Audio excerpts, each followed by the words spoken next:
మానవ జీవితంలో ఎన్నో ఆశలు, ఎన్నో ఆలోచనలు మానవ జీవితానికి ఎదురవుతా ఉంటాయి. కానీ దాంట్లో నిజమైనటువంటి క్రైస్తవుని యొక్క లక్ష్యం ఏంటంటే, ఎన్నో ఆలోచనలు, ఎన్నో ఆశలు కలుగుతున్నప్పుడు ఏది నిజం, ఏది మంచిది, ఏది కరెక్ట్ కాదు అనేది గ్రహిస్తూ మనం జీవిస్తూ వివేచనగా తెలుసుకొని బ్రతకటమే చాలా గొప్ప కృప.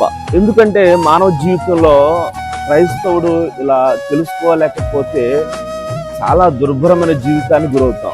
ఎందుకంటే మానవ జీవితంలో కలిగే ఎన్నో ఆశలు మనం అణుచుకోవాలి. అది క్రైస్తవ జీవితానికి మేలు. అందుకనే గలతీ పత్రికలో కూడా అంటాడు, ఆశా నిగ్రహం అనేది చాలా చక్కగా స్పష్టంగా మాట్లాడుతూ ఉంటాడు. కనుక నిజంగా క్రైస్తవులు అందరూ కూడా ఇటువంటి ఆలోచన కలిగి ఉంటే క్రైస్తవ లోకానికి అంత మంచిది కదా. అవును, దేవునికి స్తోత్రం. హల్లెలూయా.